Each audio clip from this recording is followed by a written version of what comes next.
Je vous dis ici qu'il y a un agenda caché, il y a un anguille sous roche. Lequel? Pourquoi on laisse Mbosso? Parce qu'il y a une carte qui se dessine. Mais laquelle? C'est pas vous qui posez les questions. On estime que Vital est tellement rigoureux. On estime que le plan là, si on le laisse, ça ne passera pas. Quel plan? Il faudrait que... Il y a un plan. Je vais être clair à sa place. Il y a un plan. Qui porte sur quoi? Il y a un plan et ils savent déjà les positions de Vital et ils se disent quelque part, si on laisse Vital, ce plan-là ne marchera pas. Changement de la Constitution. Jean-Pierre, vous allez me donner raison. Il y a des députés qui estiment que leur président est incompétent. C'est le terme qu'ils utilisent. Les qualificatifs qu'ils utilisent. Kamere est incompétent. En quelle matière? Et face à l'incompétence de leur président, ils ont estimé qu'il était bon qu'il parte. Incompétent en quelle matière? Dans quel domaine? Ce sont eux qui peuvent. La direction des débats parlementaires? On dit que lorsque Vital Kamere dirige les débats, il a tendance à vouloir humilier les députés. C'est ce que eux-mêmes les députés disent. Il se fait passer pour un maître d'école, un savant, un érudit, qui connaît tout. Il connaît tout, dans tous les domaines. Lorsque tu finis de parler, oui, on connaît la prise de bec. On connaît la prise de bec avec Godem Poï, ça on connaît. Lorsque tu finis de parler, il reprend la parole pour synthétiser ce que tu as dit et te démontrer qu'il est à mesure de dire ce que tu as dit pendant 10 minutes. Lui est à mesure de le dire en 1 minute. Et qu'il peut facilement être compris. Ça n'a pas, en tout cas, eu de place dans les chefs des députés. Arrêtez ça, arrêtez ça. Si plaît. Les agents doivent bénéficier de soins médicaux, pourquoi pas les députés? Les députés de... Si, mais vous savez, quand vous dites... Est-ce que tu peux me laisser parler? Mais laisse-moi parler. Je parle des griefs qui sont repris dans la pétition. Il faut faire attention. Ça veut dire quoi, faire attention? Pour ne pas être manipulé. Non, je suis pas manipulé. Je parle des griefs qui sont repris. Les agents, les simples agents de l'Assemblée sont soignés. Vas-y. À l'hôpital Ngaliema, il y a beaucoup d'hôpitaux. Pourquoi pas le député? Mais tu sais que les députés qui sont en train de te suivre maintenant vont te prendre pour un aventurier. Parce qu'ils ne sont pas soignés. C'est ce qu'ils réclament, c'est contenu dans leur pétition. Oui, mais s'ils veulent manipuler l'opinion, ils n'ont pas les soins de santé. Arrêtez ça. Ils n'ont pas la mobilité alors que c'est prévu. Vous voulez qu'on les rachète des véhicules? Jean-Pierre, alors, ce qui est grave, hein, vous savez, l'Assemblée nationale, il y a ce qu'on appelle les invisibles. Est-ce que les gens savent que les députés, en dehors de leurs émoluments qu'ils touchent, qu'ils perçoivent de façon officielle, il y a des invisibles et l'argent qu'ils perçoivent qui... Chez vous, un cadre moderne et paisible pensé pour votre bien-être. Des appartements spacieux baignés de lumière conçus pour un confort absolu. Un salon convivial, une cuisine moderne et 3 chambres élégantes pour un quotidien serein. 2 salles de bain raffinées pensées pour votre confort et votre bien-être. Sécurité 24 heures sur 24, parking privé, buanderie, internet offert et électricité garantie jour et nuit grâce à notre générateur de secours de 180 kVA. À Joa Place, fini le coupure, place au confort. Chaque détail est pensé pour faire de votre appartement un véritable havre de paix. Joa Place, au numéro 7, avenue Kassai, quartier GB Ngaliema, à 3 minutes du boulevard du 30 juin, près de Mino Congo. Contactez-nous au plus 243 816 033 128. N'attendez plus, de Joa Place, votre nouveau chez vous. Dans le cadre de la préservation des acquis comme voulu par les présidents de la République, 2024 pour l'inspection générale de finances sera une année de renforcement de la lutte contre la corruption et les antivaleurs dans la gestion publique. Pour ce faire, ce service de contrôle supérieur a lancé 222 points de contrôle dans l'ensemble du territoire national. Cette énième vague de la patrouille financière s'annonce énorme. Les entités à surveiller sont la DGI, la DGRAD, la DGDA, avec les provinces de Kinshasa, de la Tchopo, du Nord Kivu, du Congo central, du Haut-Katanga et du Lualaba. Aussi dans le lot du contrôle, 12 ministères sont concernés, 44 établissements et entreprises publiques, 7 provinces et 12 entités territoriales décentralisées et enfin la chaîne de la dépense publique. Les contrôles a priori, dit la patrouille financière, restent le mode par excellence du contrôle des finances publiques en RDC.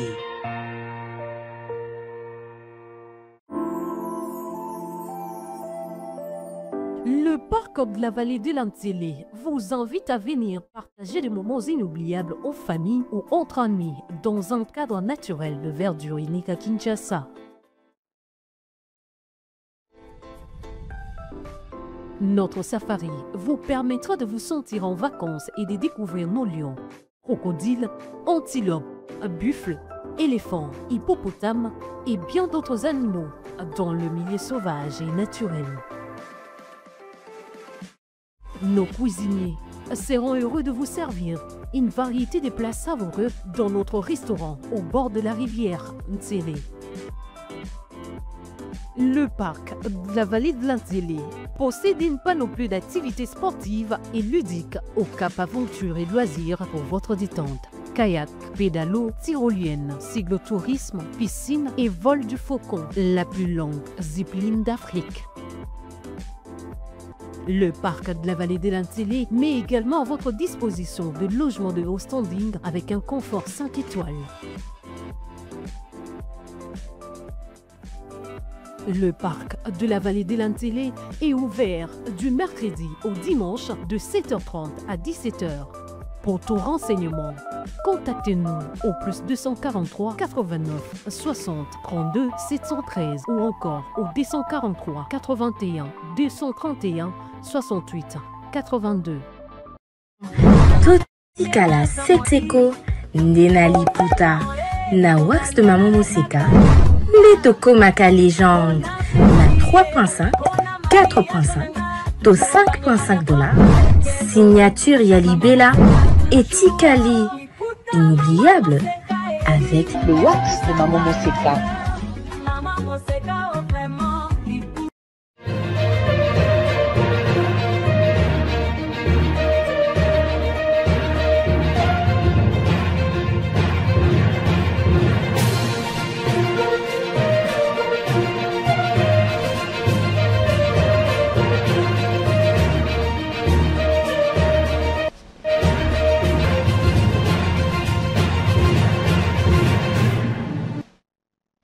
Bienvenue, merci de regarder Politikon, vous êtes au bon endroit et vous arrivez au bon moment. Nous tournons cette émission alors qu'une plénière de tous les enjeux, on pourrait même exagérer pour dire une plénière de tous les dangers, va se tenir à l'Assemblée nationale pour examiner la question de la pétition ou des pétitions initiées contre certains membres du bureau. On est parti de 5 à 6, qui sait si avant la fin de la journée, on sera à 7. L'émission, ce n'est pas la pétition véritablement qui pourrait nous intéresser, mais plutôt les conséquences, des leçons éventuelles qu'il faut tirer, entreallier dans ce qui apparaît aujourd'hui comme une véritable cacophonie. Merci d'être là parce que on sera plus dans l'analyse et on a fait venir pour vous des co-débatteurs assez pertinents pour mieux vous faire comprendre ce que vous ne comprenez pas jusque-là. Les dessous des cartes, les enjeux, les dangers. Qui tire profit? À qui profite cette situation? On a beaucoup de choses à vous dire. Merci de nous regarder. Il y a Edmond Izuba et Simon Usako qui sont nos invités, messieurs. Soyez donc les bienvenus. Merci Jean-Pierre. Bonjour également, salutations à tous les téléspectateurs, internautes de Politikon, Ligne Rouge. Bien. Merci de l'invitation, c'est un plaisir. Bienvenue. Il y a Edmond Izuba qui revient ici après un sacré bout de temps. Mbote, papa Jean-Pierre. Donc, effectivement, Salim Kouebele. Si je calcule bien, ça doit faire plus de 6 mois. Mais à un moment, pour partager l'info, et puis c'est une réhabilitation. Et puis, il y a un moment que tout a changé ici. En tout cas, coup de chapeau. finalement on maintenir l'équipe on maintenir l'équipe Noakala Baxi Soussou donc merci. En tout cas, cela prouve à suffisance que le travail professionnel de qualité est en train de s'abattre ici à Politicon. Merci bien. Ndeko Edmond Zouba, la parole reste chez vous. On sait tous que vous êtes journaliste, patron de presse. Et dans une certaine opinion, on vous rapproche des VK. Ou on dit que vous êtes proche des VK. Dans quel état d'esprit êtes-vous en ce moment? Ah, mais moi, état d'esprit, je suis journaliste, état d'esprit normal, ni infecté ni affecté par ce qui se passe à l'Assemblée nationale ou par ce qui pourrait arriver au président Vital.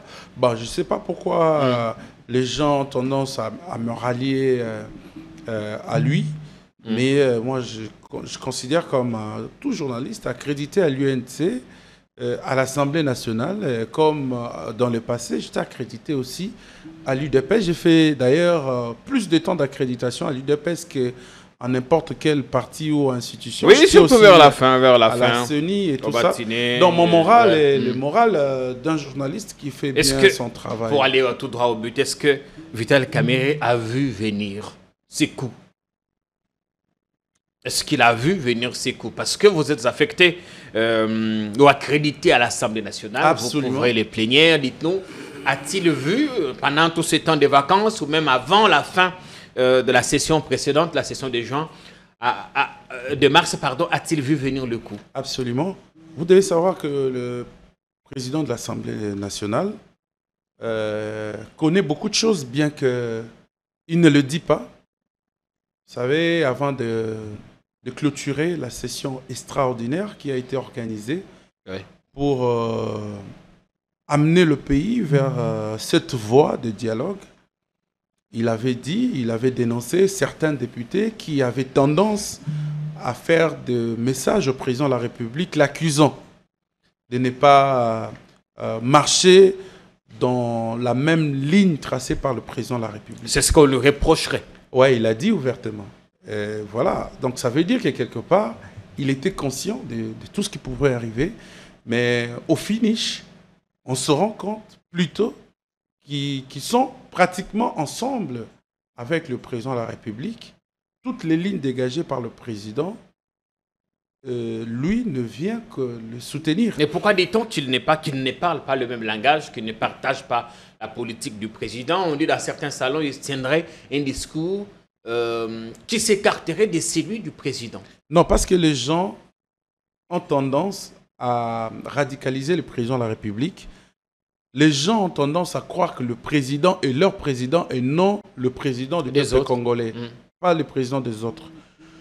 Aujourd'hui, le président se rend compte de cette réalité, qu'il est le président de tous les Congolais et non le président d'un club d'amis ou de groupes de barons qui pensaient donner des directives au chef de l'État.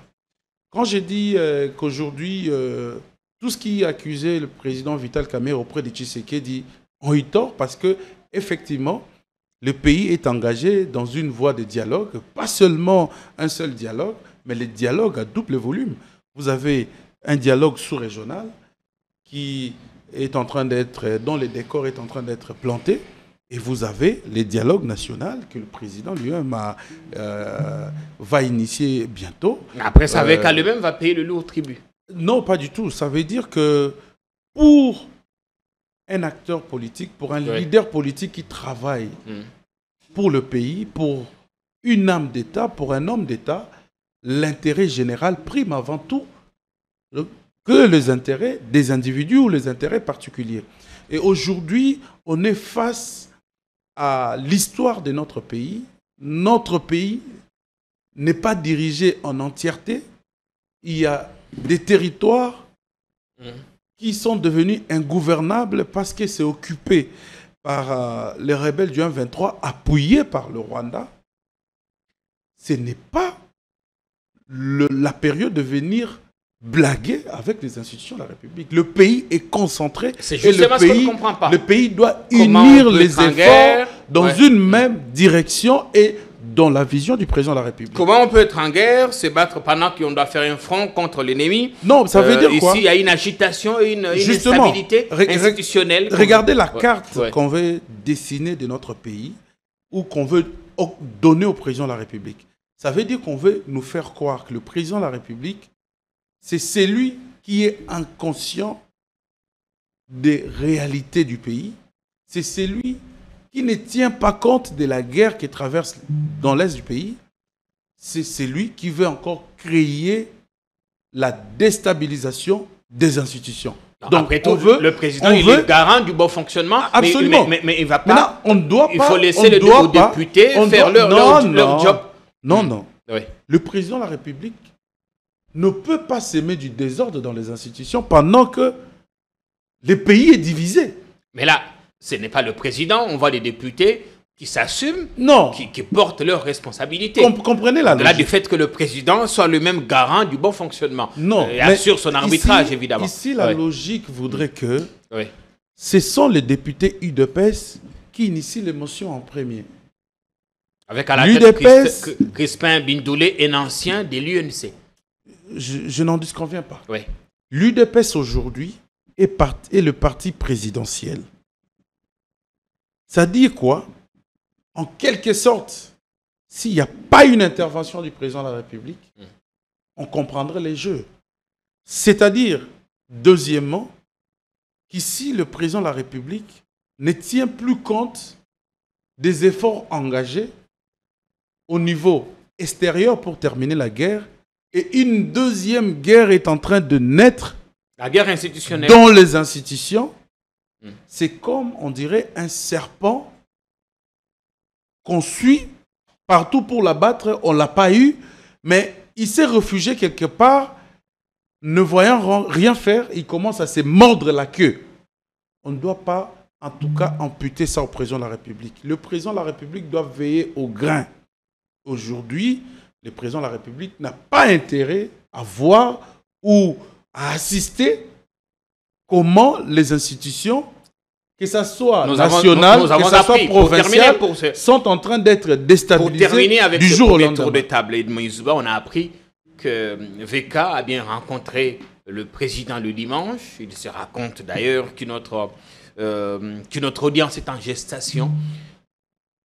Qu'est-ce qu'ils se sont dit? Et comment expliquer qu'après cette audience, les choses ont semblé prendre une autre vitesse? Je dois vous dire, Jean-Pierre Kaembe, qu'il y a des rencontres formelles et informelles. Oui. Ce n'est pas quelque chose d'extraordinaire pour un président de l'Assemblée nationale, deuxième personnalité du pays, de voir le président de la République, il n'y a rien de tabou. Sauf que le président lui-même, d'après l'article du Jeune Afrique, on a tous compris, le président veut stopper cette manœuvre. Le président n'en veut pas. Fachi n'en voudrait pas. Mais d'après ce qu'on peut lire entre les lignes, le président ne veut pas et il n'est pas content. Mais entre-temps, les choses ont beaucoup évolué. Il n'est pas content. Il n'est pas content qu'il voit les institutions être déstabilisées.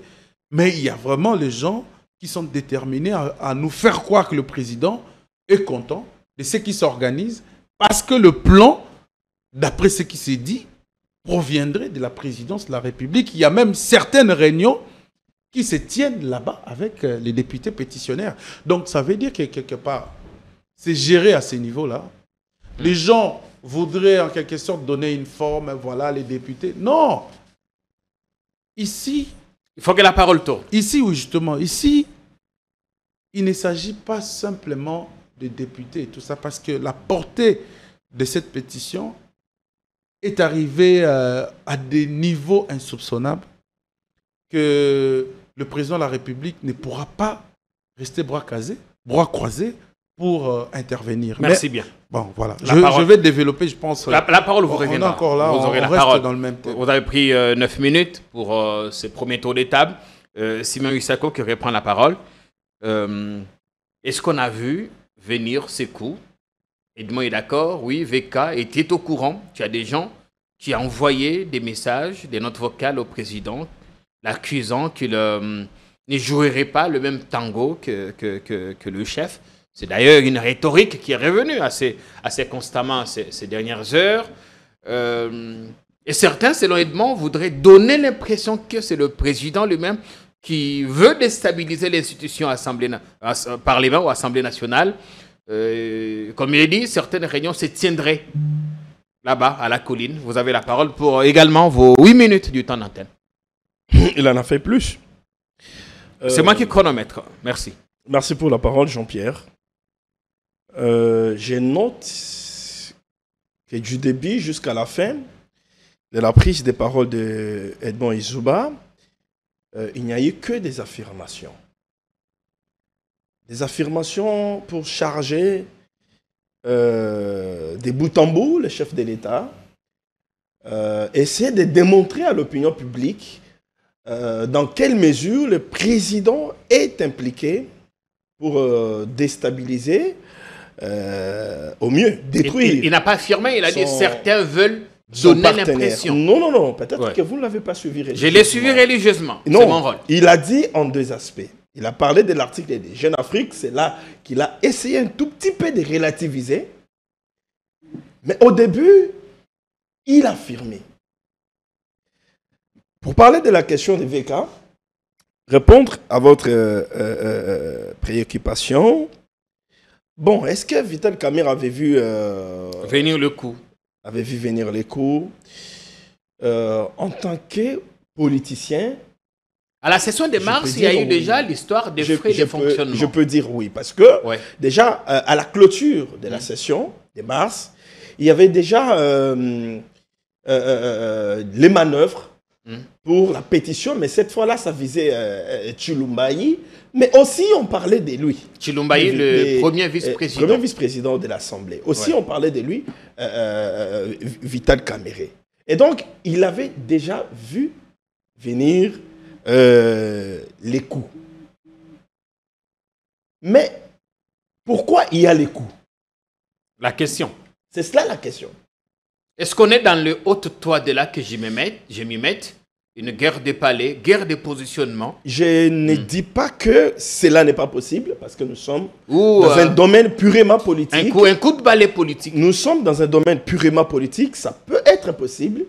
Au toit de là que je m'y mette, ça peut être possible. Mais si il y a des députés qui estiment que leur président est incompétent, c'est le terme qu'ils utilisent. Les qualificatifs qu'ils utilisent. VK est incompétent. Kamerhe est incompétent. En quelle matière? Et face à l'incompétence de leur président, ils ont estimé qu'il était bon qu'il parte. Incompétent en quelle matière? Dans quel domaine? Ce sont eux qui peuvent. La direction des débats parlementaires?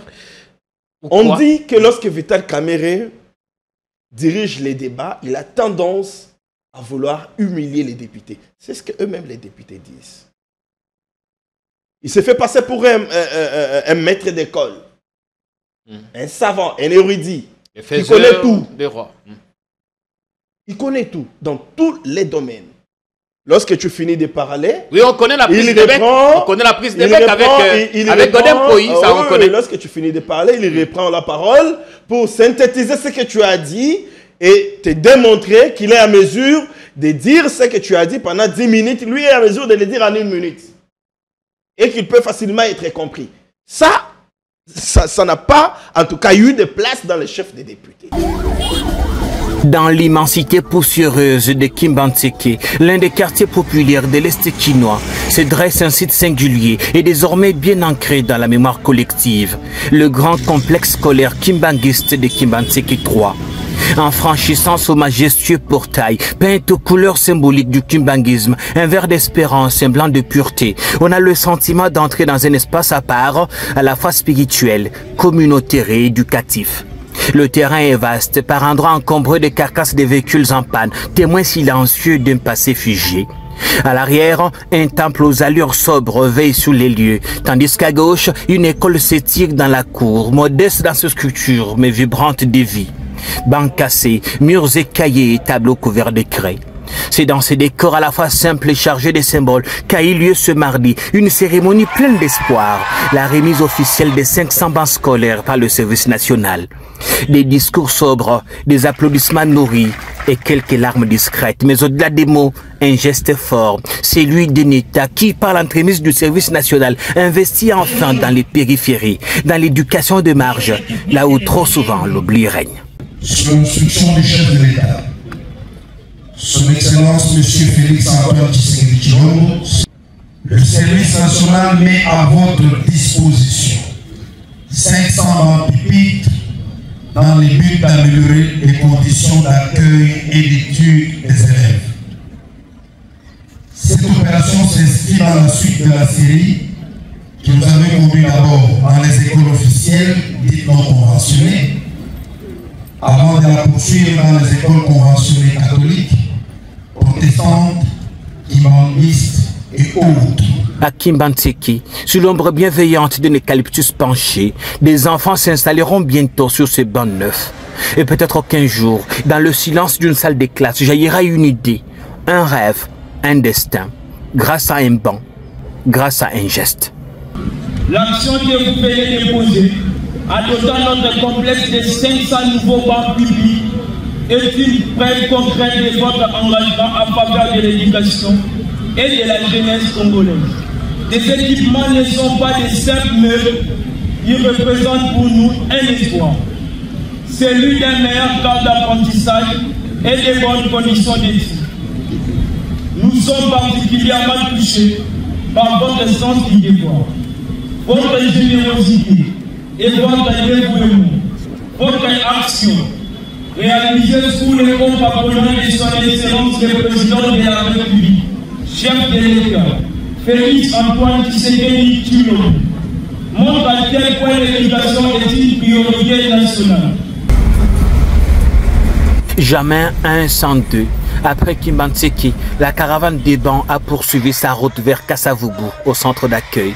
Là aussi, au nom du chef de l'État, le lieutenant-général Jean-Pierre Kassongo-Kabwika a procédé à une dotation significative des mobiliers scolaires, accueillis avec une gratitude dans une école Charles qui se localisait en proie à une opinion criante. C'est d'exprimer nos vifs remerciements à son Excellence, Monsieur le Président de la République, Félix Antoine Tshisekedi Tshilombo, chef de l'État, par le biais de son service national, qui vient de répondre à un besoin en rapport avec l'accessibilité.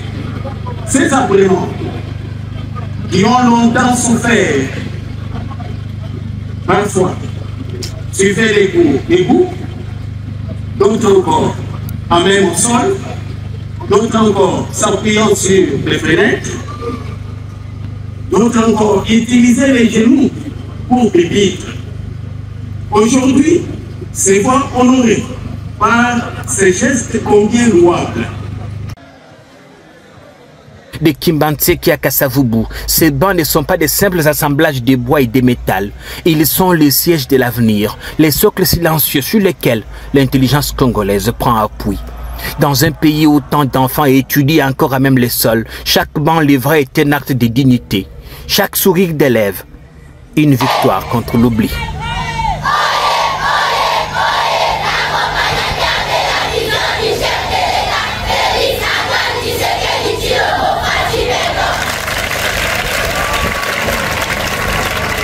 Mais c'est toujours bon quand un député a fini de parler, de faire un petit résumé, question de mieux faire comprendre, tout maître de cérémonie. Alors, on considérait ça comme de l'humiliation, un signe d'orgueil de la part de Vital Kamerhe. Vous vous rappelez des... Il est quand même PhD. Vous vous rappelez des... comment je peux appeler ça, cette escalade verbale entre Vital Kamerhe et les députés de Tshikapa Mouchang, lorsque Kamerhe lui a dit clairement qu'il s'est demandé comment celui-ci a été élu. Ah, il a dit ça à un élu. Il a dit ça à un député. Monsieur, je me demande comment tu as été élu. Qu'est-ce que tu as fait pour que tu sois élu? Le député de Tshikapa. Si c'est comme ça que tu dois réfléchir. C'est ça, André Mouchongo. Voilà. Donc, à moins que je me trompe. L'ancien journaliste. À moins que je me trompe sur les noms. Il fait partie justement des députés pétitionnaires. Les députés n'ont pas apprécié ça. Ça ne s'est jamais pardonné. Les députés disent que Kamerhe, il s'affiche en orgueilleux. il va humilier les autres. Il n'a pas l'essence d'écoute. Bien. Comme Edmond a dit, y a-t-il des réunions occultes qui se tiendraient à la présidence de la République, là-bas au palais, avec des pétitionnaires? C'est là que le coup, faut-il y voir une main noire? J'allais en venir. Oui. Dans votre temps, vous avez encore 4 minutes. Ici, il s'agit d'une institution à part, le Parlement. Nous sommes dans sa chambre basse, l'Assemblée nationale. Le jeu politique, on sait comment ça se fait. Les députés qui disent que leur président, il n'est pas le seul, ils sont à 5. Ils disent qu'ils sont incompétents, ils doivent partir. Qu'est-ce que Tshisekedi vient faire dans ça? Parce que ce n'est pas Tshisekedi qui gère l'Assemblée. Ce n'est pas lui qui gère l'Assemblée. Ce n'est pas lui qui gère les députés. C'est vrai, il est patron de la majorité. Mais ce n'est pas lui qui gère les députés.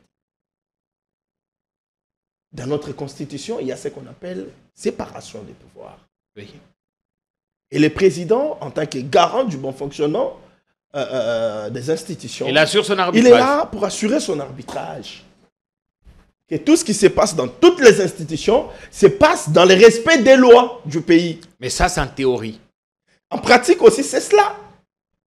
Parce que si, en pratique, Tshisekedi pouvait, en tout cas, fourrer son nez dans cette affaire de Vital Kamerhe, on n'aurait pas déposé la pétition. Nous connaissons tous que Tshisekedi, Kamerhe, c'est un partenaire de premières heures de Félix. Avant la rentrée parlementaire, il y a eu une réunion interinstitutionnelle. S'il vous plaît. Le dimanche, c'est lorsque Jeune Afrique a dit, il y a eu une rencontre entre le président et VK.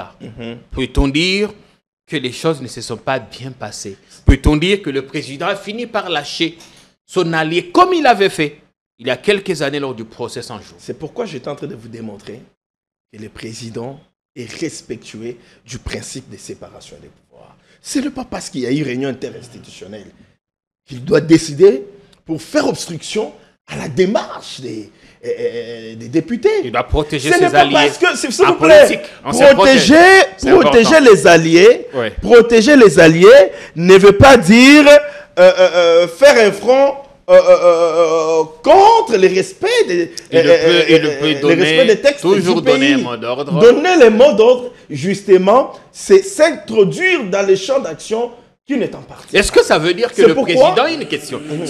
Est-ce que ça veut dire que le président n'a jamais véritablement porté VK? Parce que quand il fallait l'imposer comme candidat au perchoir, il lui a fallu que l'on passât par les primaires. Une situation inédite. Pourquoi pour les autres ça va, mais quand il s'agit des VK, on fait appel à la rhétorique sur la séparation de pouvoir comme voulu par Montesquieu? Pourquoi le président n'a pas protégé son ministre de Justice? Parce qu'il en avait le pouvoir aussi. Pourquoi il ne l'a pas fait? Pourquoi? Il a respecté les principes de séparation des pouvoirs. Moutamba aujourd'hui, il va aller à Makala bientôt. Et pourtant, il y a eu bien d'autres cas pour lesquels... Moutamba sera à Makala bientôt. C'est le cas pour Vital Kamerhe. Parce que les députés ont décidé, en âme et conscience, on les laisse faire. Pourquoi vous voulez que le président puisse décider à la place des députés et qu'après cette décision du président, qu'on dise, mais écoutez, le président a mis Kotisi dans Makambo Yaba député. Il ne respecte pas la Constitution. C'est cela qu'on a voulu. Parce que finalement, quand il décide de laisser chaque institution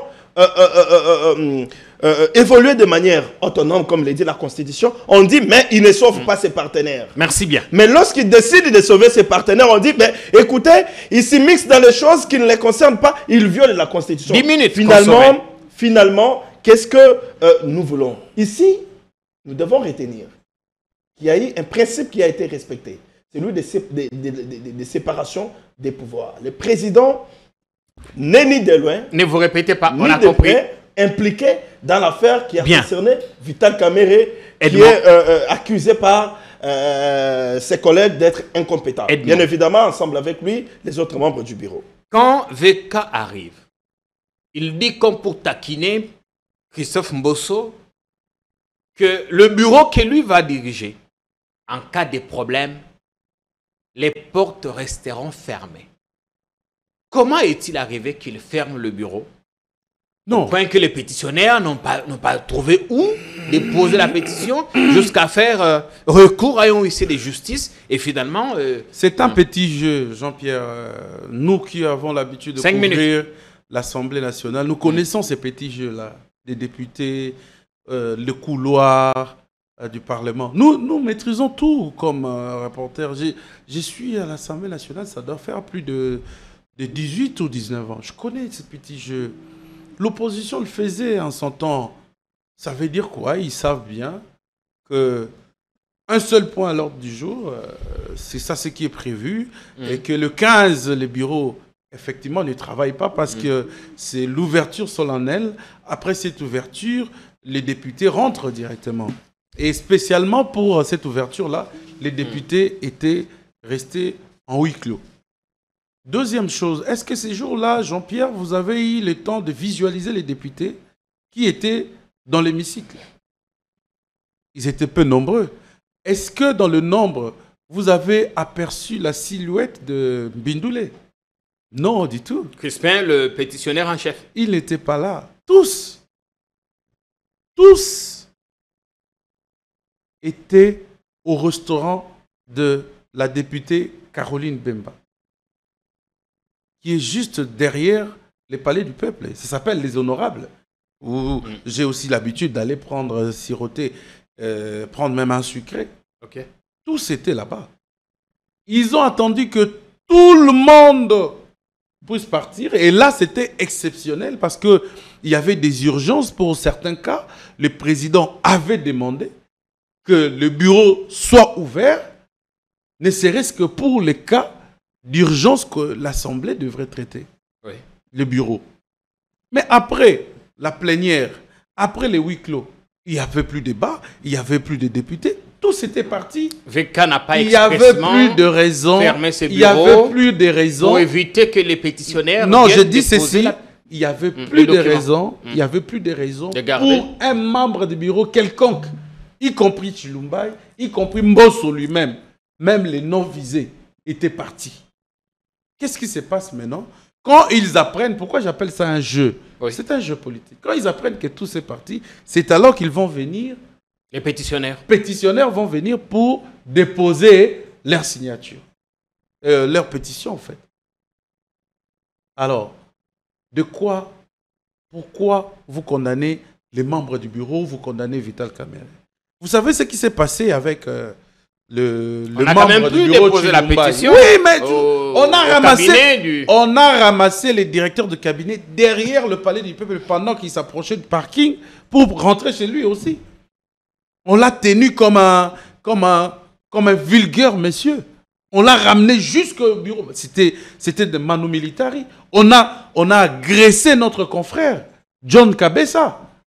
Il a été agressé parce que lui également travaille... Agressé ou violenté. Oui, travaille au cabinet de Chilumbaï. Mais ils ont fait des choses incroyables. Ils ont menacé le monsieur qui, de bonne foi, recevait leur pétition. Voilà pourquoi j'ai dit, ils sont dans leur jeu et ils voient comment et tout ça. Pour ce qui est de Vital Kamerhe, vous savez, heureusement pour lui, il n'était pas aussi loin. Son cortège était juste bloqué aux embouteillages, mais il était prêt à faire un demi-tour pour aller lui-même récupérer, parce qu'il a dit, je les attendais d'ailleurs, ils sont où? C'était ça son étonnement. Et hier, il était très heureux en recevant sa pétition auprès du secrétaire général de l'Assemblée. Il a dit que la pétition ne signifie pas un arrêt de mort. Oui. Il dit que le règlement intérieur sera scrupuleusement respecté, et ça sera respecté. C'est un procédurier. Pas faire obstruction à une démarche illégale.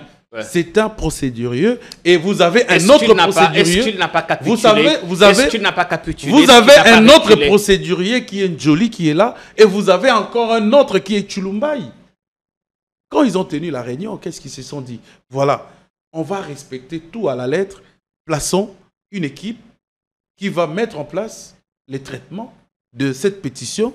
Et puis, on va voir la suite. Et là, les choses sont allées vite. Mais n'oubliez pas, Jean-Pierre... Le premier vice-président qui était chargé de convoquer cette plénière... et visé aussi par notre pétition. Ouais. Voilà la crainte. Moi, quand je vous parlais de la guerre dans l'Est, moi, quand je vous parlais de la mobilisation générale à laquelle le président de la République a appelé le Congolais d'adhérer, je voyais tout ça venir. Il ne faut pas que l'UDPS transpose sa guerre de leadership en son sein au niveau de l'Assemblée nationale ou au niveau de toutes les institutions de la République. Ça devient très dangereux. Quel est le Parce lien? que quand vous avez... Quel est le lien quand entre vous la avez, pétition quand et... vous avez le secrétaire général, le président AI, qui se plaint tous les jours du comportement du VPM de l'intérieur, c'est déjà une crise. Ça ne devrait pas être ainsi. C'est quoi les liens avec l'Assemblée? Non, attends. Ça c'est une je gestion. suis en train de parler de l'UDPS. C'est une affaire privée. Je suis en train de parler de l'UDPS. Parce qu'ici, on vise Chilumbaï.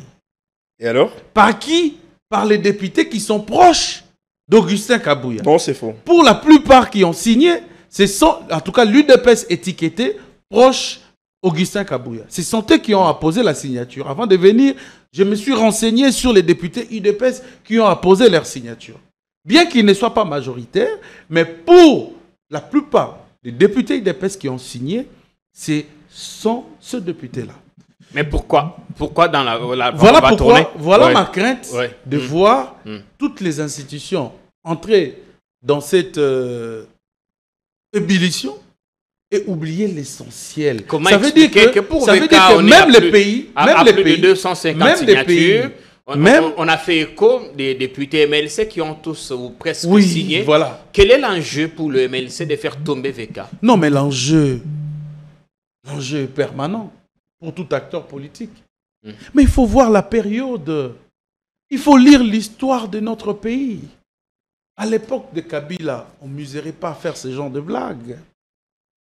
À l'époque de Mobutu, on ne mesurait pas à faire ce genre de blagues. Quand les pays qui nous viennent en intervention regardent ce qui se passe, la politique interne, ils reprochent quoi à Tshisekedi? Qu'est-ce qu'ils disent à Tshisekedi? Ayons quand même pitié de nos populations qui meurent tous les jours dans l'Est. Ayons pitié de cette population qui vit dans la disette, Jean-Pierre. Les intérêts que poursuivent les députés. Je viens de suivre Siméon ici. Il parle même de la problématique des résumés de Vital qui dérangent. Mais je comprends pourquoi est-ce qu'ils ne peuvent que qualifier Kamere d'incompétent. Parce qu'eux, ils sont incapables de résumer, de faire un résumé. L'humiliation. Incapable. Il est fait avec l'objectif d'humilier. Incapable de comprendre même ce que Vital fait pour eux. Quand on dit qu'il est incompétent... Ils oublient que les plénières sont publiques et diffusées en direct sur la RTNC, la chaîne de l'Assemblée nationale, la RTNC 3. Le peuple qui nous suit peut se perdre parce que les députés ont tendance à parler de tout. Sauf de rien. Alors il faut un résumé. De tout et de rien. Il faut un résumé. Merci bien. Quand quelqu'un se taille en morceaux pour vous prendre un résumé, il devient dangereux en quoi? Il devient orgueilleux en quoi? C'est quoi ce qu'ils appellent l'humiliation? Parce que j'ai suivi André Mouchongo. En fait, je dois préciser. Ces jours-là, j'étais à la plénière. Moi-même, j'ai participé. Il y avait un sacré désordre. Le président pensait même que c'était des visiteurs qui dérangeaient dans la salle. Il dit, mais comment on peut être dérangé? Comment vous, député national, vous quittez chez vous à la maison, vous venez dans l'hémicycle et vous commencez à faire du désordre? Non seulement vous créez du désordre, mais vous quittez là où vous étiez, vous allez créer du désordre ailleurs. Le président a juste interpellé. C'est là qu'il allait arriver à dire aux députés, à s'interroger comment ces messieurs s'est retrouvé. Oui, parce que déjà... Comment un député... Non, le président est aussi dans l'obligation de décrier un comportement qu'il voit bizarre. Regarde, d'abord, il est au perron, il voit tout le monde, il les aperçoit. Heureusement pour lui, il maîtrise même le nom, même le petit détail. Merci bien. Il dit, mais comment... Vous êtes député national, comment vous pouvez... Je n'en disconviens pas. Ça n'a rien d'humilié. Je n'en disconviens pas. André Mouchongo, je crois en âge, il doit être mon petit frère. Il a étudié avec mon épouse à l'UPEN. Je n'en disconviens pas. Il est jeune, il peut agir comme il veut, mais attends, il y a un certain comportement qu'on adopte quand on est honorable et quand on vient participer à une plénière. Merci bien. Voilà. Donc, il n'y a pas à dire, voilà, parce que la parole vous revient. De résumer tout ça. Je voulais terminer par rapport à Moutamba. Excusez-moi, je vais finir par là. Aujourd'hui, il y a une certaine opinion. Il dépasse toujours, hein. Non, Vital Kamerhe, c'est lui qui est à la base de tout ce qui arrive à Moutamba. Il a livré Moutamba, oui. Il a livré Moutamba. Mais ça, c'est la sorcellerie. Tu vois ce qu'on nous pose tous les jours comme réflexion. Vous voyez là où on amène le pays? Parce que... Non, mais comment on peut réfléchir avec beaucoup de banalités comme ça? Quand VK arrive avec la réquisition du parquet, on dit qu'il en parle avec excitation. C'est des niaiseries. Jean-Pierre, vous savez quoi? Nous tous, nous avons suivi les débats. Oui. Ce sont les députés dont l'UDPS regorge la majorité qui ont voté pour la déchéance de Moutamba. Oui, mais pour l'arrestation de Moutamba. La présentation même. La présentation de fait. Oui, par une commission. Méthode. La commission était dirigée par quel député? Cette commission qu'on avait mis en place pour entendre de Moutamba et Firmin Vondé. Le député Méchac Mandez-vous du CNC. Alors, voilà. Donc, est-ce que Kamerhe avait de l'influence dans cette commission? Non du tout. Est-ce que c'est Kamerhe qui a demandé aux députés de gérer les dossiers de Nicolas Kazadi? Pas du tout. Mais ce que nous avons plutôt observé, c'est que pour le cas de Moutamba, Siméon vient de le dire, le chef ne l'a pas protégé. Le chef n'a pas voulu protéger Moutamba. Pourtant, Moutamba faisait un travail très louable. Et aujourd'hui, le peuple pleure Moutamba tous les jours.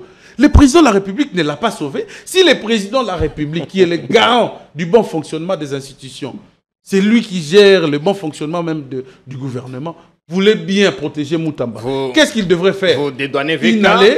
Non, VK n'a aucune responsabilité pour une personne qui est interpellée dont le vote dépend de tous les députés. Merci bien. Si les députés avaient pris conscience de la souffrance du peuple congolais, qui était sur le point d'oublier les phénomènes Koulouna, n'allait pas voter contre Moutamba. Mais Vital est un démocrate. Il a laissé la démocratie faire son choix. Merci. Et deuxième chose, c'est quand même contradictoire. C'est quand même contradictoire. Tu as pris beaucoup de temps d'antenne. Oui. C'est quand même contradictoire qu'Izouba dise.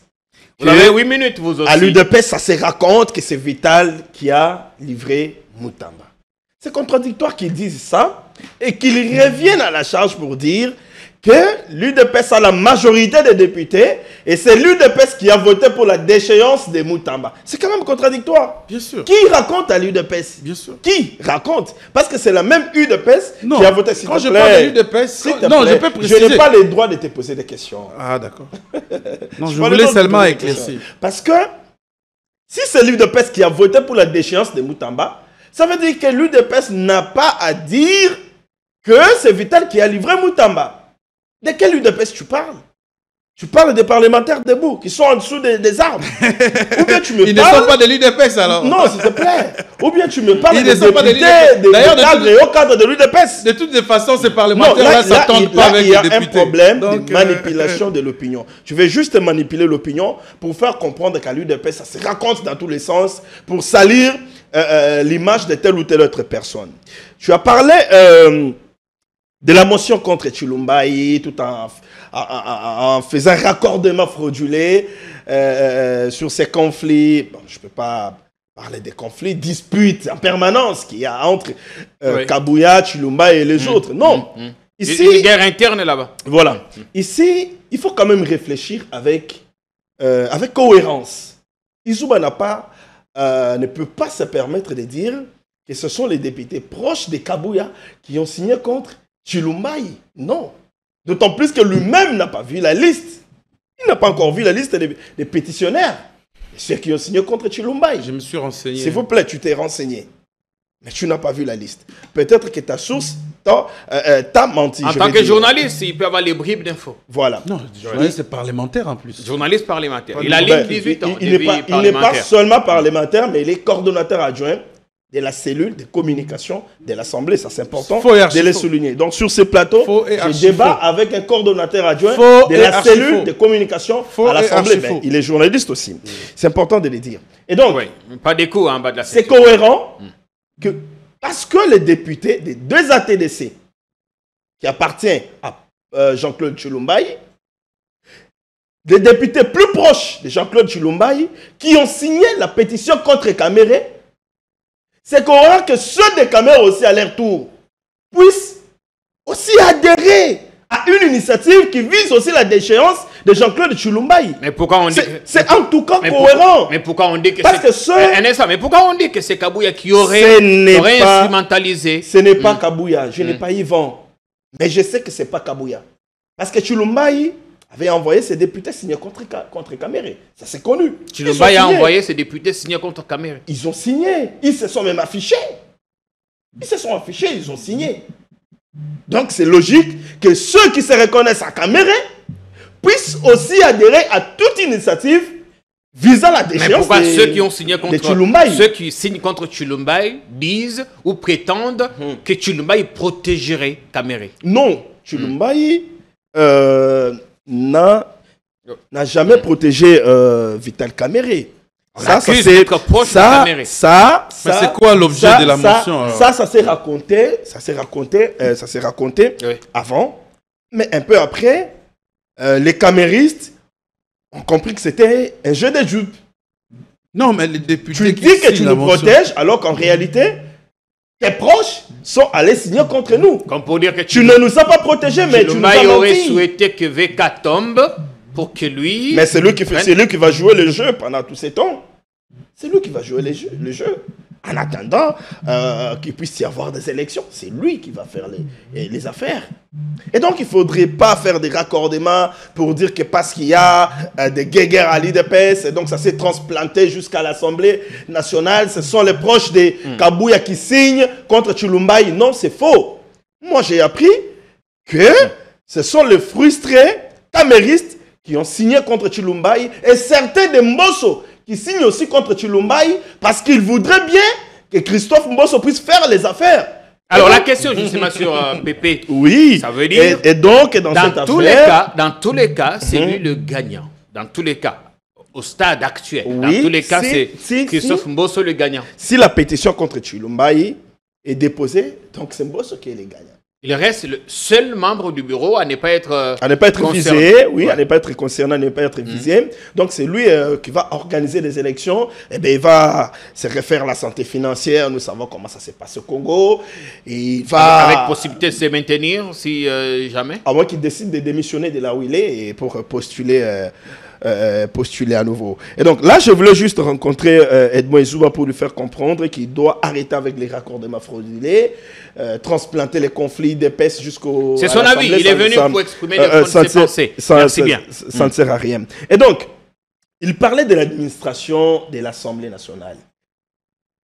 Il s'est déchaîné pour nous faire comprendre qu'un jour comme celui du 15 septembre, on ne travaille presque pas. Non, mais c'est faux, Izouba.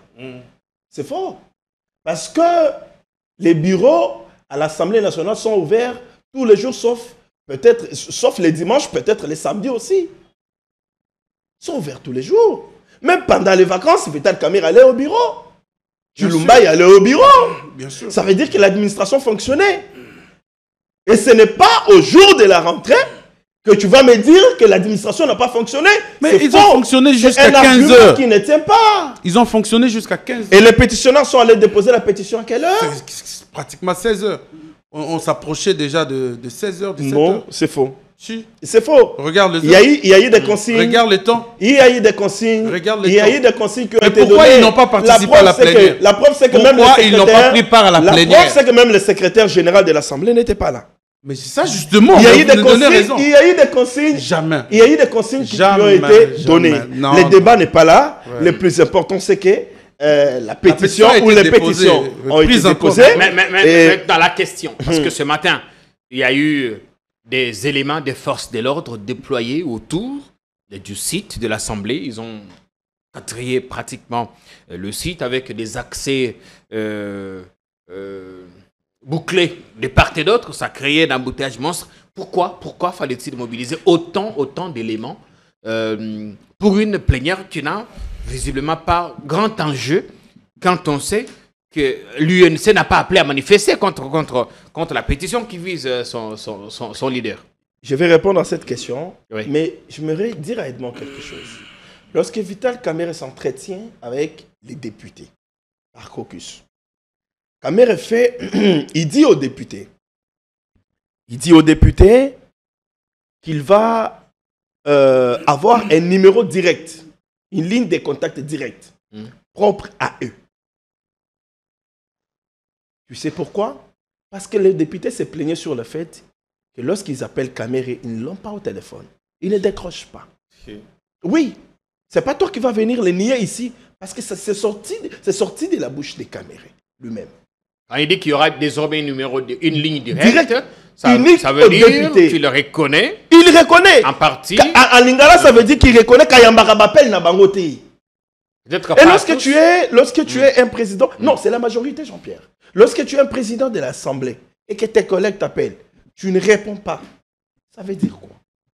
Je ne vous considère pas. C'est ce que ça veut dire en langage facile. Je ne vous considère pas. Et lorsqu'ils sont frustrés, tu vas charger Tshisekedi par rapport au comportement des Kamere. Tu charges Tshisekedi.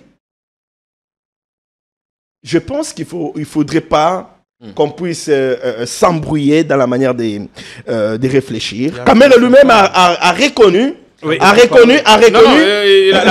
Je suis dans mon temps. Kamere a reconnu son. Je peux même dire, il a reconnu ses forfaits. Merci, ne vous répétez pas. Il s'est excusé. Ma question sur la sécurité. Il a demandé pardon. Et donc cela n'est plus les débats. Ma question sur la sécurité. L'UNC ne va pas manifester. Peut-être la police là-bas, c'est pour prévenir. Nous sommes au Congo. Vous connaissez la mentalité des Congolais, comment nous agissons. Mais l'UNC ne va pas manifester. Pourquoi l'UNC ne va pas manifester? Parce que Kamere n'est pas en posture de rébellion contre Félix Tshisekedi. Il n'est pas en posture de rébellion. Du moins pour l'instant. Pas pour l'instant. Parce que beaucoup le voient. Je vous informe. Beaucoup le voient. Je vous informe. Basculer. Il n'y a pas de voix. Kamere ne va pas basculer. Je vous informe que si pas aujourd'hui ou dans quelques jours, la semaine ne va pas finir, Kamere va faire une déclaration. Il va donner sa position officielle par rapport à tout ce qui lui arrive. Il n'ira pas en opposition. Il reste dans l'union sacrée, aux côtés de Tshisekedi. Et dans les jours à venir, Kamere jouera un autre rôle dans ce pays. Important. Avec autant d'humiliation. Il n'y a pas d'humiliation. Kamere reconnaît, vous appelez. Du procès sans jour à son éjection du perchoir, c'est pour la deuxième fois qu'il est là et qu'il finit jamais son mandat. Et tout ça, il continue à professer sa fidélité. Peut-être, c'est ce que Dieu avait prédestiné pour Vital Kamere, parce que vous vous rappellerez, sous l'époque de Kabila, il n'avait jamais fini le mandat en tant que président de l'Assemblée nationale. Même chose. Il a été éjecté. Même chose, sous Tshisekedi, il n'a pas fini de mandat en tant que président de l'Assemblée nationale. Peut-être que Dieu ne le voit pas là-bas. Dieu le voit à autre chose. Et une certaine opinion le voit basculer dans l'opposition. Il ne va pas basculer. Il va basculer à l'opposition. Pourquoi? Parce que ce qui est fait, Kamere lui-même le reconnaît, que c'est une procédure légale. C'est réglementaire. Et parce que... je me pose des questions. Parce qu'il s'agit de Kamere, il ne peut pas être visé? Non. Si les députés, ses collègues... Est-ce que vous ne pouvez pas se dire que ça n'est de trop? Si ses collègues... Que le président ne protège pas ses partenaires. Il ne s'agit pas du président. Le président est respectueux du principe de la séparation des ça, vous l'avez déjà dit. Merci. Il ne s'agit pas du président. La parole a tourné. Ce n'est pas parce qu'il s'agit de Vital Kamere que le président va se lever pour dire aux députés, non, écoutez, c'est mon partenaire des premières heures, vous ne pouvez pas le faire tomber. Non. Si le député estime qu'il a tout faux, il doit partir, eh bien, il doit partir. Le président n'est pas là pour fermer les yeux parce que ce n'est pas pour Veka une humiliation? Ce n'est pas de l'humiliation, d'autant plus que lui-même reconnaît que c'est une procédure prévue par la loi congolaise. Bien. L'humiliation... Mais pour lui, politiquement. L'humiliation, c'est dans la conscience d'Izouba, dans la conscience de ses sympathisants. Mais lui-même, Kamere, en tant qu'homme d'État, il reconnaît qu'il ne s'agit pas de l'humiliation. Par contre, c'est une procédure normale. Ceux qui l'ont élevé, là où il est, là où peut-être il était, ont décidé qu'il puisse redescendre. Messieurs, et ce n'est pas de l'humiliation, c'est normal. On a 17 minutes qui nous restent avant la fin complète de l'émission. Edmond, faut-il voir dans ces manœuvres une humiliation de plus et de trop pour Veka? Vous savez, en suivant Siméon, c'est alors que je comprends qu'il doit y avoir un agenda caché. Ces députés, ce n'est pas pour rien qu'ils sont agités. Ils ont un agenda caché. Certainement, la présence de Vital générée. Je suis en train En tout cas, avec tout ce que Siméon a développé, je ne vois pas un élément capital, fondamental, qui peut faire en sorte que un président de la République, un président plutôt de l'Assemblée nationale, puisse être déchu. Il faut poser la question des il est orgueilleux. Ce sont eux qui ont les Il est orgueilleux tout simplement parce qu'il fait des résumés. Ici, il vient encore d'évoquer, voilà... Il ne prend pas les députés au téléphone. La gestion opaque des fonds mis à sa disposition. C'est-à-dire qu'on a mis du méli-mélo pour donner la forme. Mais dans le fond, c'est des appels, des TUS et tout ça. Les députés n'ont pas... ne bénéficient pas des avantages dus à leur rang. Ces gens les reprochent. Ça se fait dans le couloir, Jean-Pierre. Mon frère, comment on peut faire? Vous êtes notre président. Oui, on m'a bissoté. Oui, on m'a bissoté. Tout ça se fait dans le couloir. Comment on me dit non, il faut accouer parce que Azo Mbaba député dans le téléphone. Mais le président a un bureau. Même les membres de son parti sont pleins. Vital Kamerhe arrive au bureau tous les jours à 5h30. Et il quitte en dernier. Tous les jours à 5h30, il est présent. 5h30. 5h30. Et ce qu'il fait en premier, il reçoit d'abord ses visiteurs, des marques, et le reste des temps, c'est pour ne recevoir que le député. S'il y a des urgences et que lui, il est en réunion, parce qu'il y a quand même de réunions institutionnelles auxquelles il doit participer, il est en réunion, son DIRCAB est là permanent. Mais comment les députés voyagent? Comment les députés partent en soins de santé? Comment les députés exposent leurs problèmes? Même les députés qui ont menti à Vital Kamerhe, qu'à Moba on avait tué et tout ça, les gens avaient tendance à imputer ça à Vital. Pourtant, c'est venu des députés. Ces députés-là étaient reçus d'abord par Vital. Et ils ont même fait une déclaration pour dire qu'à Moba, ils ont tué. Mais l'armée a contredit. Mais tout le monde s'est attaqué à Vital. Voilà, c'est Vital qui avait dit non, il y avait des députés. Donc, il a quand même accumulé, on va dire, des maladresses. Ça veut dire quoi, Jean-Pierre Yanguissou Roche? Yanguissou Roche. Pourquoi on doit viser seulement Vital et le membre de l'opposition au bureau? On doit viser Joly, on doit viser tout le monde et on évite Mbosso, on évite Tshilumbayi. Il est ciblé désormais. Il y a une pétition contre Tshilumbayi. Alors, Tshilumbayi est visé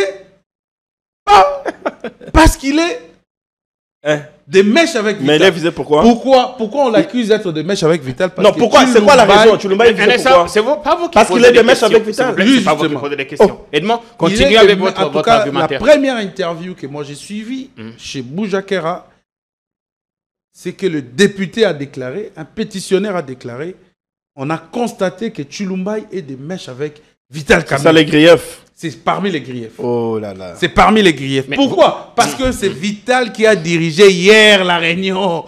Donc, c'était ça. Or, la pétition contre Vital a été réceptionnée après la réunion. Alors, pourquoi tout le monde, sauf Christophe Mbosso et Tshilumbayi qui s'ajoute en toute dernière minute? La question que je vous pose. Voilà pourquoi j'ai dit que ces députés doivent arrêter leur simagrée.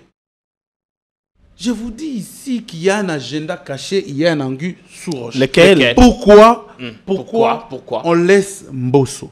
Parce qu'il y a une carte qui se dessine. Mais laquelle? C'est pas vous qui posez des questions. On estime que Vital est tellement rigoureux. On estime que le plan là, si on le laisse, ça ne passera pas. Quel plan? Il faudrait que... Il y a un plan. Je vais être clair à sa place. Il y a un plan.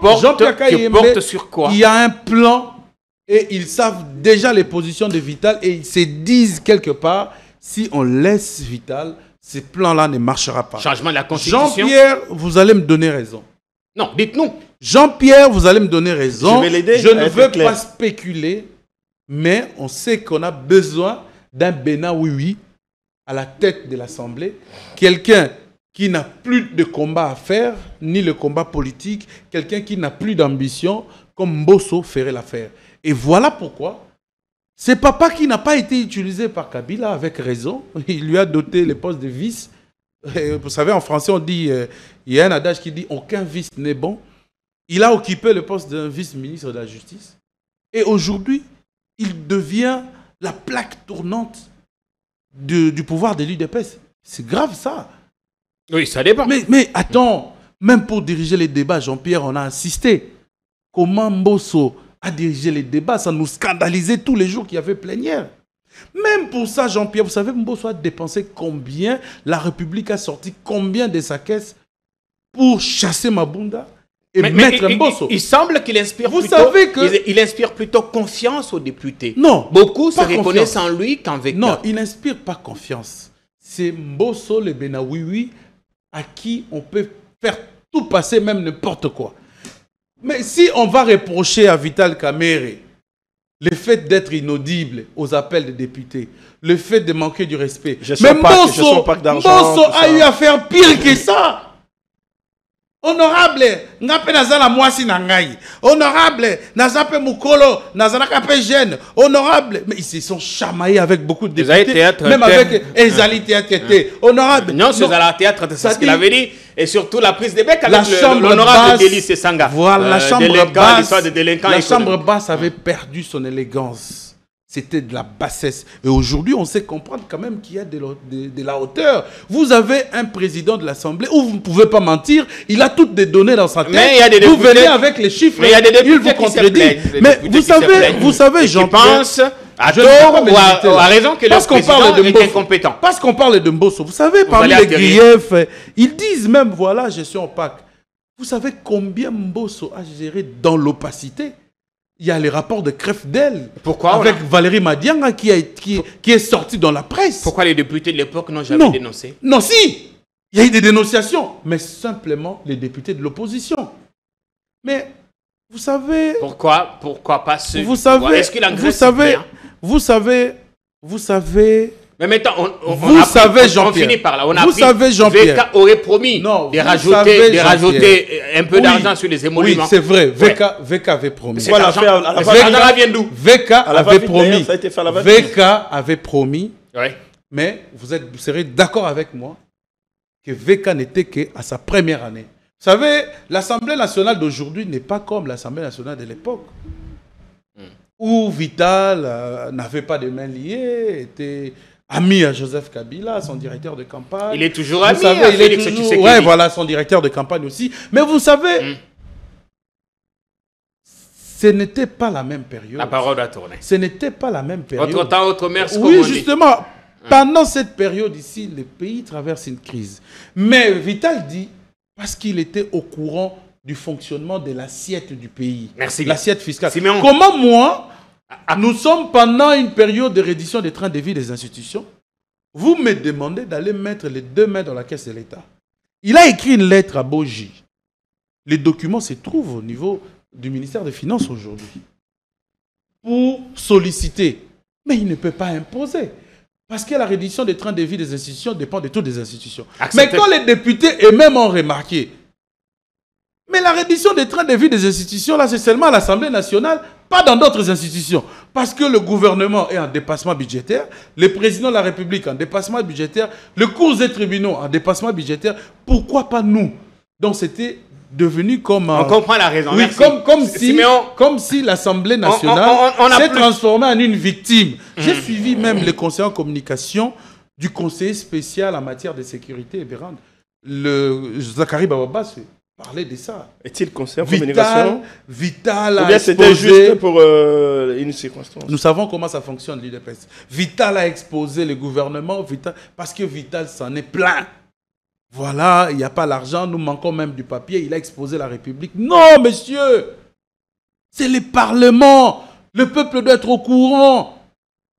C'est la redevabilité. Et Vital l'a dit haut et fort. Les députés n'ont pas cru. Aujourd'hui, le nouveau barème des députés, c'est eux-mêmes qui ont travaillé.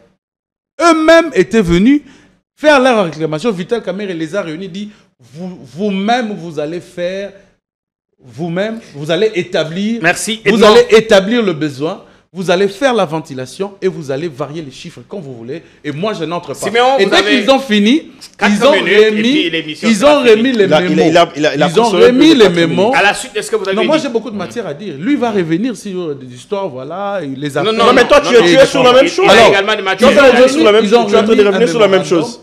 Vital a récupéré ça, il dit, ok, comme c'est votre mémoire, j'irai déposer au président de la République. Moi, je ne peux pas m'engager.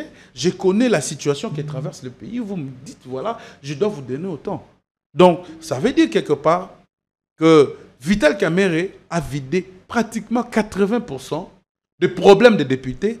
Il a résolu même le problème des soins vitaux des députés honoraires. Vital Kamerhe est allé plus loin pour nommer les assistants, pour que désormais les assistants accèdent dans leurs droits le plus légitime.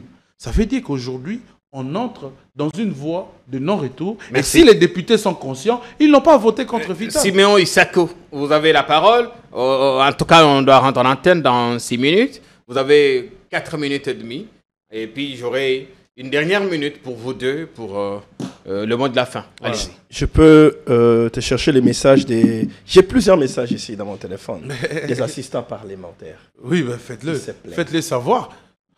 Qui se plaignent. Jusqu'aujourd'hui. Pourquoi tout le monde, pourquoi pas Mbosso? J'aimerais qu'on revienne sur ça. Pourquoi extirper Mbosso du groupe? Pourquoi pas Mbosso? Pourquoi est-il intouchable? Mbosso, je ne sais pas pourquoi les députés ne l'ont pas touché. Mais toi, tu essaies... Pourquoi ils ont touché Tshilombaye après? S'il te plaît. Est-ce que tu peux me laisser parler? Parce que quand tu parlais, je n'avais plus paiement. Mais quand tu échanges avec les députés, il te faut comprendre, pour la plupart, ils sont revenus, ils étaient à la législature passée, ils sont revenus. Il te faut comprendre que Mbosso les avait bien gérés. Il les a bien engraissés. Ici, l'argent. Le premier problème... C'est l'argent. S'il te plaît. Le premier problème qui a opposé Vital Kamerhe aux députés, c'est un problème d'argent. Devons nous le dire noir sur blanc. C'est un problème d'argent qui a opposé Vital Kamerhe aux députés. Les députés se sont plaints du fait qu'ils ne bénéficiaient pas les avantages dus à leur rang, les soins médicaux, la mobilité. Arrêtez ça, arrêtez ça. Si les agents doivent bénéficier de soins médicaux, pourquoi pas les députés? Les députés de... vous savez quand vous dites... Est-ce que tu peux me laisser parler? Mais laisse-moi parler. Je parle des griefs qui sont repris dans la pétition. Il faut faire attention. Ça veut dire quoi, faire attention? Pour ne pas être manipulé. Non, je suis pas manipulé. Je parle des griefs qui sont repris. Les agents, les simples agents de l'Assemblée vas-y. sont soignés. Vas-y. À l'hôpital Ngaliema, à Ngaliema, il y a beaucoup d'hôpitaux. Pourquoi pas le député? Mais tu sais que les députés qui sont en train de te suivre maintenant vont te prendre pour un aventurier. Parce qu'ils ne sont pas soignés. C'est ce qu'ils réclament, c'est contenu dans leur pétition. Oui, mais s'ils veulent manipuler l'opinion, ils n'ont pas les soins de santé. Arrêtez ça. Mais ils n'ont pas la mobilité alors que c'est prévu. Vous voulez qu'on les rachète des véhicules. Jean-Pierre, alors, ce qui est grave, hein, vous savez, l'Assemblée nationale, il y a ce qu'on appelle les invisibles. Est-ce que les gens savent que les députés, en dehors de leurs émoluments qu'ils touchent, qu'ils perçoivent de façon officielle, il y a des invisibles et l'argent qu'ils perçoivent est-ce que vous pouvez me laisser évoluer? Si on veut nous faire croire que les députés, à qui on a arrêté avec l'argent, à Everest, qui a déclaré, voilà, on m'a arraché l'argent des frais scolaires de mes enfants. Ils veulent nous faire croire que ce député-là avait réellement l'argent des frais scolaires de ses enfants dans sa poche. Le véhicule, les soins de santé, d'autres avantages, ils n'en ont pas. Ils ne bénéficient pas. S'il vous plaît. Mais finalement, le débat va tourner autour du Zouba, je comprends pas. Ils veulent l'opulence. Finalement, l'émission, c'est autour du Zouba, je comprends pas. Et donc, Zouba, c'est pour mener à nous faire croire sur ce plateau, bon, tout en n'étant pas clair sur la question, que vivre dans l'opulence. Kamerhe a accepté de partir ou Kamerhe est en train de partir parce qu'il a voulu sauver le gouvernement. C'est ça ce qu'ils ont voulu nous faire croire. Parce que quand il dit que... Il accepte de partir où? Quand il dit que Kamerhe n'a pas voulu... S'il te plaît. Est-ce qu'il va même partir? Parce qu'il dit... Quand il dit que Kamerhe n'a pas voulu mettre ses mains dans la caisse du trésor public, au moment où on a réduit le train de vie des institutions, c'est pourquoi Kamerhe gère les députés. Donc, Kamerhe veut sauver le gouvernement, veut sauver les autres institutions du pays.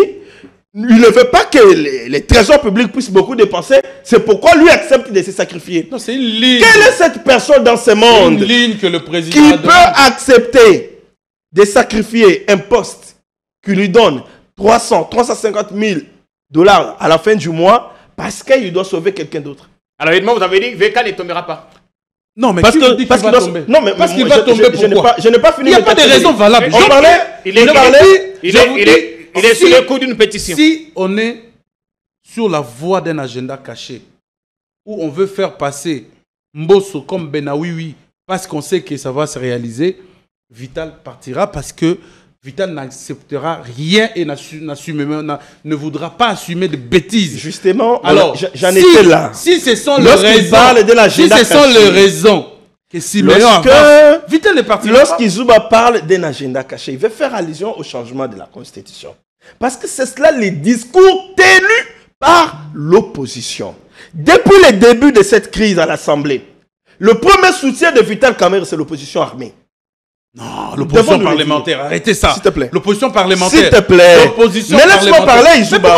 Est-ce que tu vas me laisser parler? Laisse-moi parler. Oui, laisse-moi parler. Oh là là. Kabila ne fait pas l'opposition armée. Oh là là. Peux-tu me laisser parler? Non, Kabila fait l'opposition armée. Mais laisse-moi parler quand même. Kabila ne fait pas l'opposition armée. Le premier soutien de Vital Kamerhe depuis le début de cette crise, c'est l'opposition armée. Qui? S'il te plaît. Qui? Et c'est cette opposition armée. C'est cette opposition armée qui spécule pour dire qu'il y aura changement de la Constitution. Et tu es dans cette voie-là. C'est pourquoi Kamerhe veut se victimiser pour dire que j'ai été éjecté parce que Tshisekedi a voulu changer la Constitution. Ce qui est faux.